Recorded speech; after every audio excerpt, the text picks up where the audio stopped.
and we needed a parking spot. It was jammed full, 2 spaces, 2 cars left in front of me, and I said, hey, we need a parking spot. I left a little opening. Out comes this guy, moves his car, in we go. And I guess the only difference between now and when I was using is today I can appreciate that. Today I know that, My God used to help me out back when I was using, help me out, like if I'd flip out on an acid trip or something.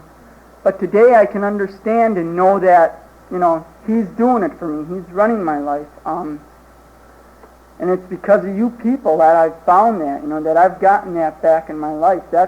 I guess that's what I was looking for all my life, It's a conscious contact with a God and the love from people, Just being able to love people again and knowing I'm loved, That's neat. That's what was missing in my life, and thank you for that, Thank you for what you've given me.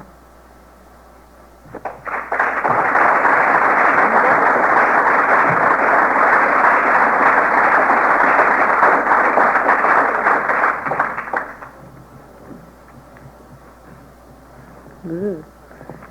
I'm Susan. I'm a Naranon. Is this an open meeting?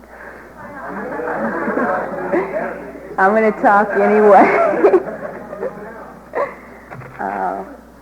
I'm real grateful to drug addicts. They're my best friends. They're my favorite people. I used to live with one. I live with some now. Hung out with them for a long, long time.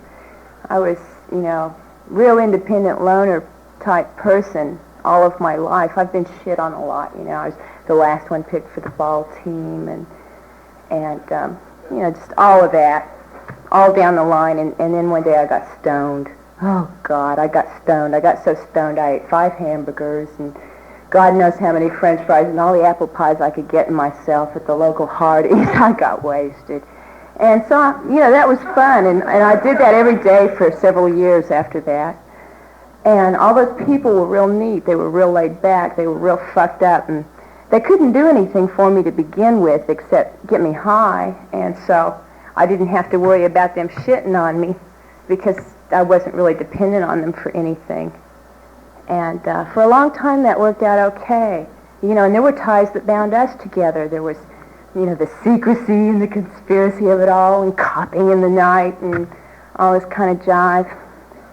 And but pretty soon that same thing in those people that I found so attractive, that I liked so much about them, turned me on them. It's like all of a sudden they weren't getting me high, and they were pissed because I wasn't getting them high, and nobody had any money because everybody was too loaded to go out and make any, and everything got weird. It just got real weird. Everybody was too loaded all the time. I couldn't figure this out. What's happening to these people? Just shit together. Let's do drugs responsibly. And, like from 6 o'clock Friday night to whenever Sunday morning.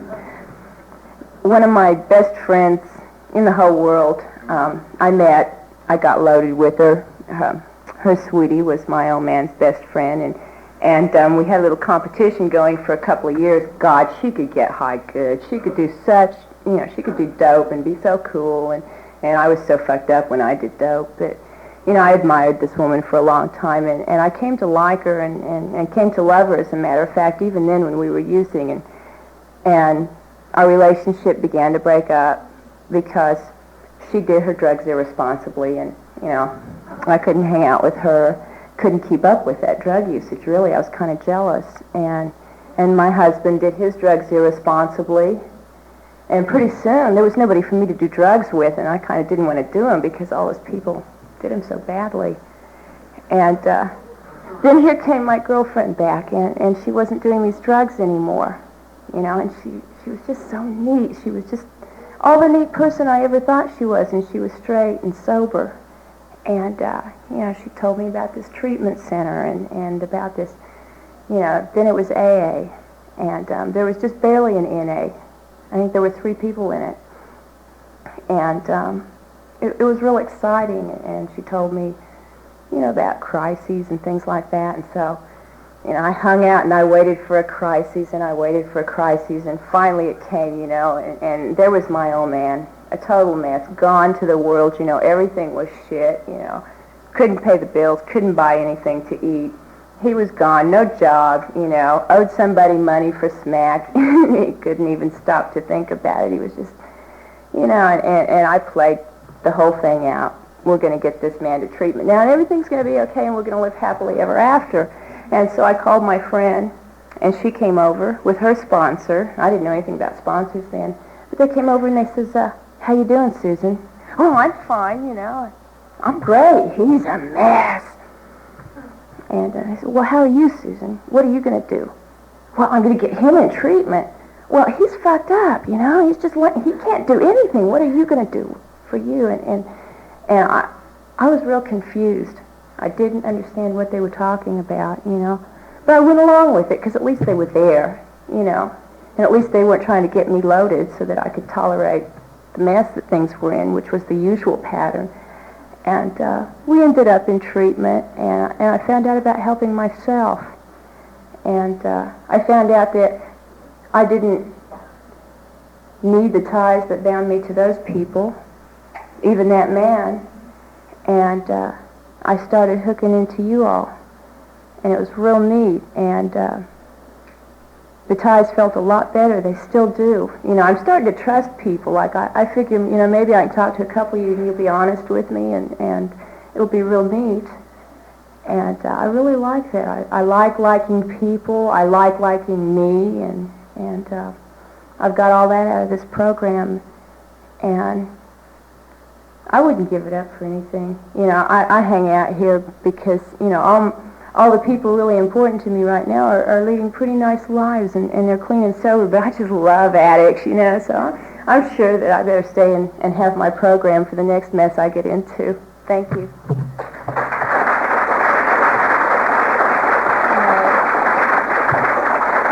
This lady over here in the violet.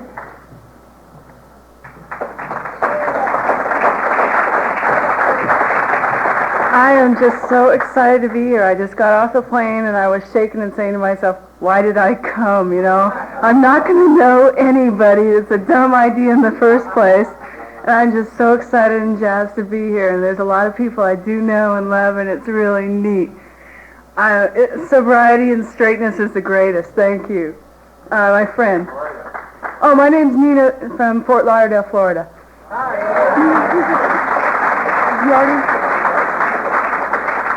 Is this anybody's first convention? Who said yeah? You already spoke. There was another female I heard. That's the one. Come on.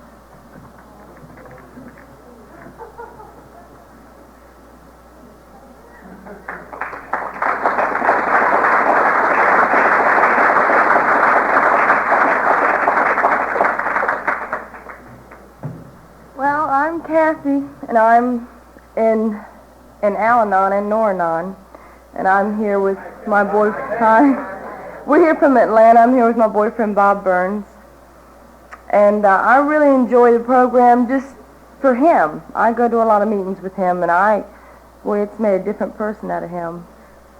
And I just enjoy the people. The people are kind and loving and really good people. Thank you.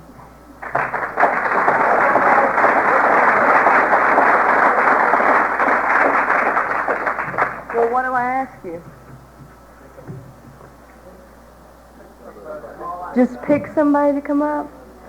Okay. Do I get choosy here? The young lady standing, Anne.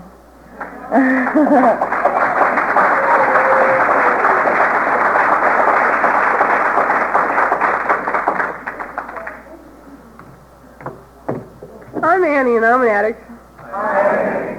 And is there a topic? I just walked in. Oh. Last year it was, let's see. What was it last year? Right. And that just seems, to be like the next step. For me, You'll have to forgive me, I'm real spacey tonight. For me, the ties that bind us together is the reason why I come to a convention, and the reason why Wichita will always be my home. And that may not mean too much to people that don't know me, but people that know, they'll understand. I don't know that program is everywhere, and program is inside us. It's all around us. If we're in the program, every time we walk into a new room, every time we're in a group of non-program people, we're still in the program because it's in us. We carry it with us. And to me, this is one of the ties that bind us together, is that it's all-encompassing. And I carry it with me all the time. I'm never without. And I think a lot of that's spiritual, because before I accepted God, which I did with about a year or so at a time, before that time I really could not say that I was never alone, but now I know that you people in the spirit of this program are always with me, and that means everything to me. The program is by far the most important thing in my life. There's never been any question. And, you people are the most important thing. Yesterday I was in shock. My mother came up to me before I had my first cup of coffee in the morning and told me that her and my dad were going to get married, and they were wanting to know how they could work it into my schedule with meetings, while I'm home. And they realized the importance of their program. They realized that, hey, this is my life, and that this is everything to me. This is more important than anything. And I never want to lose that, because I think if I ever lose that, I'll lose my life. Thank you.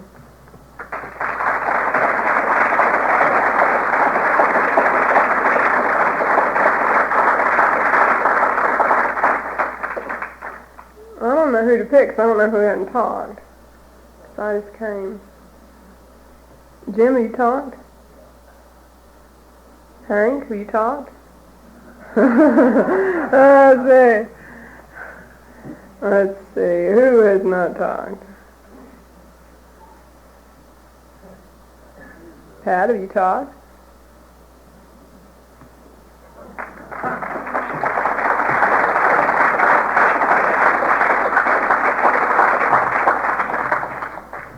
Thank you, Annie. Hi, everybody. My name is Pat Harwell. I'm a drug addict and alcoholic. And it is beautiful to be here. I'm 3 hours away. It's much better than it was last year, Topeka, Kansas.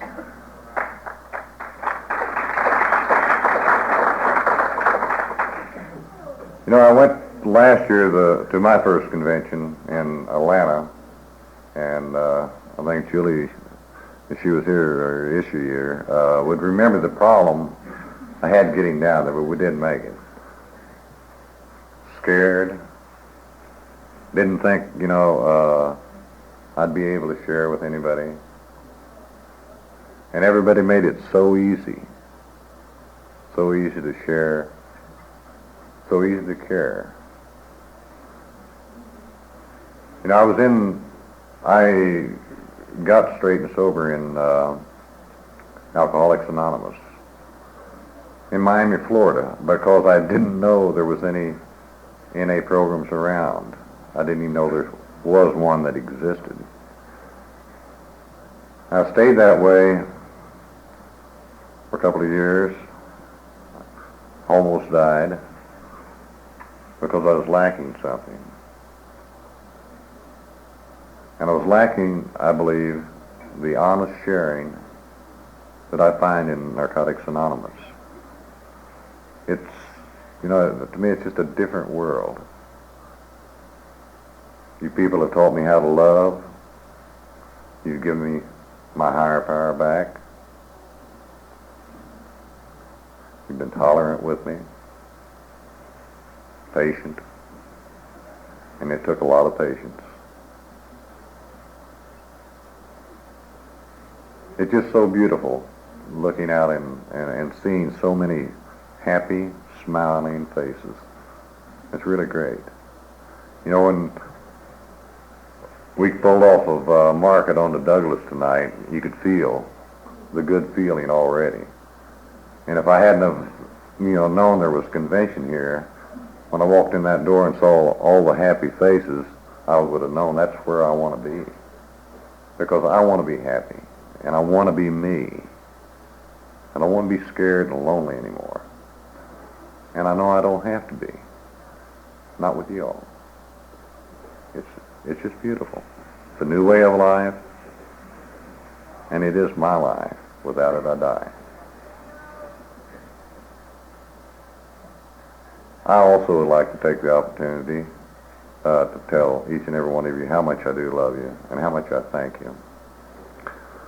Saw a man walk in a minute ago. I think his name is Joe. He lives in a river town. I think it's Memphis. Joe, will you come up and share with us?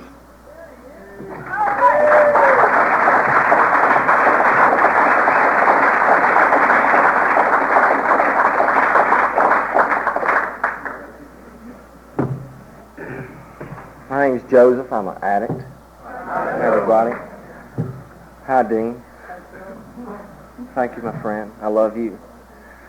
I'm really grateful today. I'm excited today. I'm clean and sober today. The spirit that's in me and has been in me for a few 24 hours is something that's indescribable. I have a purpose today when in my numerous years of using, I never had any purpose except living to use and using to live. I have a higher power today. I have a conscious contact. At times, on a moment-by-moment basis, I found that necessary because my will is no good. I find at times I seem to want to take it back into control again. And it's really a miracle and a grace that I have a few tools that I can choose to pick up, and they're simple. And just within a few seconds sometimes, and maybe a few minutes other times, I'm able to turn it back over and surrender again, accept again,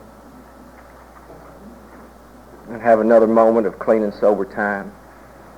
I'm grateful to be here. Are we passing it on? Oh, okay. Well, I see a few familiar faces in the room. One in particular, I'll pass it to my friend Dean from Orange County.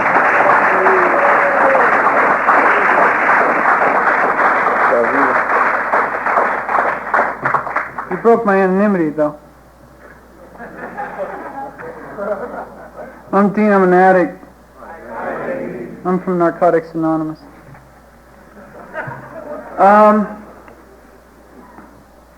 One time, I'm going to go into the past, but I'm going to try and relate it to the here and now, so that's okay. One time, I was in a meeting, and somebody said, for our group purpose, there's but one ultimate authority, a loving God as he may express himself in our group conscience. Our leaders are but trusted servants, they do not govern. I didn't hear all the rest of it. What I heard was, a loving God as he may express himself in our group conscience. And something went, maybe there's some help here for me. A real long while before that, years, but it seemed like eons, nothing in my life said, maybe there's some help here for you. Not the drugs I was taking, not the people I was with, not this person I was carrying around with me everywhere I ran to. All I had was just, that's it, I'm powerless, this is what I'm doing, and that'll be it.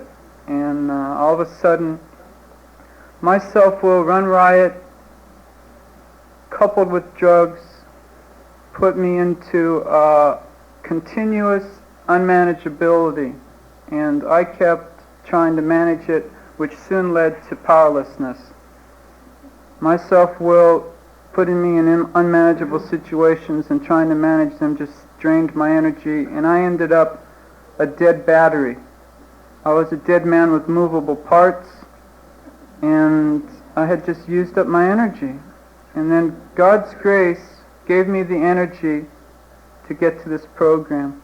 I was just given it. I didn't have any energy to do anything but just wait till it was over. And I was given the energy to be here. And then I walked into these rooms, and a loving God has expressed himself in the group conscience. It just recharged my battery. In my case, I had a tremendous difficulty when you recharged my battery. You also recharged my ego. And that's what really binds me today, not my ego. The 12 steps, how it works. Because I've found a way through the 12 steps that my ego lines up with God. I've found today, being clean through these 12 steps, that it's okay to be me. You know? I've been letting you be you for a real long time, but it's okay to be me today. And I know that whatever happens, I'm in the right place, you know. I have a lot of meetings I go to that people that aren't into the type of meetings I go to can't stand those meetings, but I love those meetings. They're NA meetings. You might be able to relate to this as far as the ties that bind us. You ever try going up to somebody in the street and say, "Hey, I'm an addict, I got to talk to you"? That is not a tie that binds me with anybody on the street. I just can't run up to somebody and go, "I got to talk to you, I'm an addict." They just don't understand that. I have people in the program I can go up to and very calmly scream in their ear, "I got to talk to you," and they'll go. Because just a few days ago they were screaming in my ear, and we can. I like to be in a meeting, and I don't care if you're throwing chairs at each other as long as you're clean. You know. I need clean people. That's what binds me here with you. You are staying clean, and that's what binds me with you, because there is a desperate part of me that seeks your approval. And if you're staying clean, that part of me will help me stay clean during the day just so I can have your approval. I'm past the stage where anything I do is a bother, because I always see the opportunity to demonstrate God's presence in it. So I'm into gratitude today. I feel that this program has been given to me, that I have no longer the power of choice to be here or not, that it's God's will for me to be here, so I'm stuck with it. I feel that I'm doomed to being happy, joyous, and free, so I might as well accept it and be grateful. And today, when I get through the day, you know, I'm so grateful I got through the day that I come to a meeting to celebrate. I'm in here celebrating. I'm in this program celebrating. I'm celebrating so much, so often, that I forget to get some food when I'm hungry, to call somebody in the program when I'm angry or lonely or serious, and get some rest when I'm tired. You know, I'm so into denial and over-controlling my emotions that I'm grateful to have gotten the habit of going to meetings. That's the tie that binds me to you people. I was so desperate to have to be in the meetings that I got in the habit of going to meetings, and after the year and a half of my mind telling me every 10th of a second, "It's all over, forget it, you're dead." Of course, I was grateful that happened, because it showed me that my mind isn't the best indicator of what's going on. After that was over with, it suddenly dawned on me, well, it looks like I'm going to survive. and then I didn't know what to do. The first year and a half, it was just survival, and then that habit of going to meetings saved my life. That's what saves my life today, the habit of going to meetings, because I can be all the way up to the door waiting for the secretary to open the meeting, and my mind will say, do you really want to go tonight? Do you really want to go in there and deal with being you tonight? Do you really want to go and face it tonight? Do you? And the secretary will show up, the meeting will open up, and I'll be in there, and I'll feel automatic relief. First of all, I don't have to make the decision of whether I'm going or not. I'm in the meeting, I'm here. That's a tremendous burden lifted. And then I see some ongoingness. I get to see all you people, and it's beautiful. The only thing that was ongoing when I got here was impending doom. That was it. That was ongoing, and I had my fill of it. And now I'm not sure I can get my fill of it. I've been trying to get my fill of it, and I'm actually having difficulty getting my fill of it. I've been feeling, this is definitely the highest I can ever feel naturally, and I haven't hit it yet. I mean, I've had to back off from you people because I thought it's too high for me to handle. It's too much me to deal with right now, and I haven't hit my max yet. I'm just willing to enjoy being clean.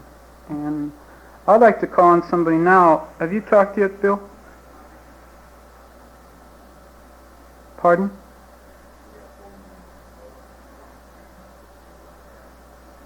Okay, what are you telling me? Last speaker? Okay, I'm going to call on you, Bill, and if somebody after you has the need to talk, then they can be the last speaker. We'll just act as if we're still going on. Because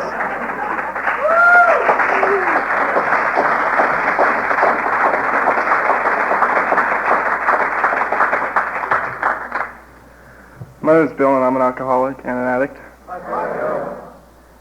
Wow. I was sitting out there the whole time going, fuck, I want to get up there. I didn't drive all the way from California to sit in my seat.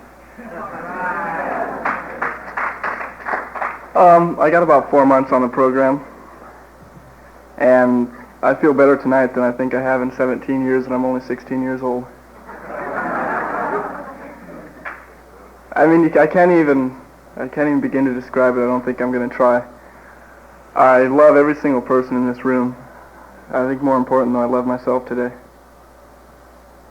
I'm able to be me. I wanted to be me for so many years, but I was scared to death of me, so I wouldn't allow it.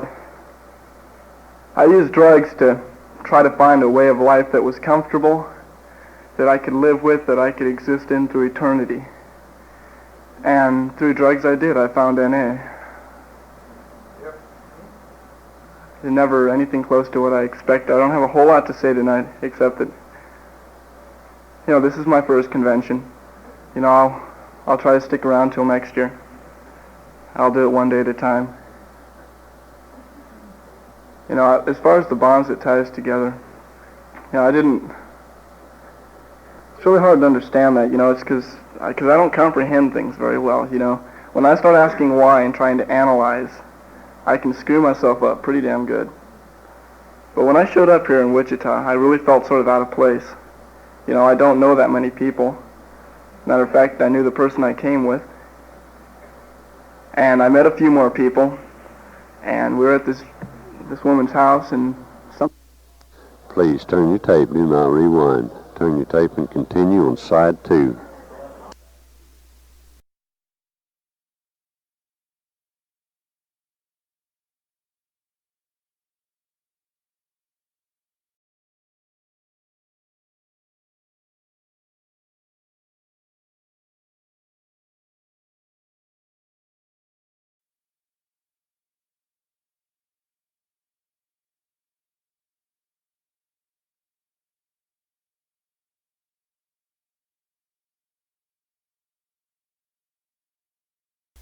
And we were at this woman's house, and somebody walked into the room that the guy I came with knew, and she came over and hugged him, and being very gentleman, I stood up to say hello and introduce myself, and she came over and hugged me. And I was in a state of shock. I mean, that's just too unreal. Too unreal. It just doesn't seem possible to happen to me that I can be in this place tonight. I still have a good 99% of my character defects. You know, I have a very hard time looking at them. I have a very hard time admitting they're even there. You know, but I don't know. I'll work on it. I'm going to be back next year. Jesus, I'm so happy right now. I think that just about a year goes by, it'll probably be fading away. I don't know. I feel good tonight. I'm really glad to be here. Jesus. I can't even, I want to sit here and describe it to you. I want to tell you what it's all about. I want to tell you where I'm at. I want to tell you how I feel, but I can't. I really can't. I feel good. I'm clean. I'm higher than I've ever been in my life. You know, I'm really fucked up right now. Thank you.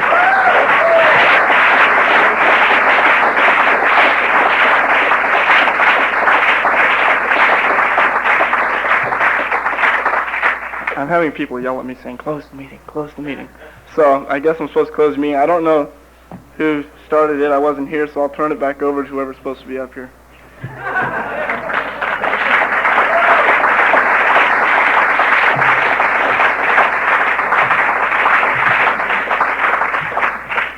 Thank you all for speaking. It was great. A lot of you said things that hit right at home. It's the love of you people that keeps this program going, and it's the new person that sits out there that keeps us going, one day at a time. I'd like to thank Ed over here that's doing the taping. He'll have tapes of the convention. And I'd like to close in the Lord's Prayer. Will you all join if you want?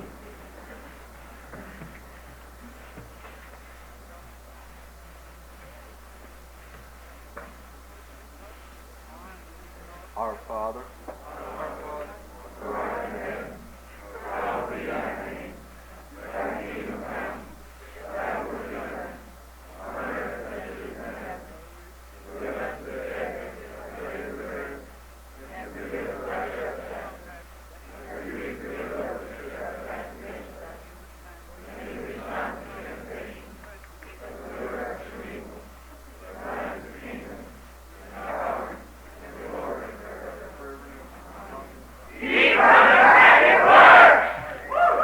There's disco right after this, so get your dance shoes on.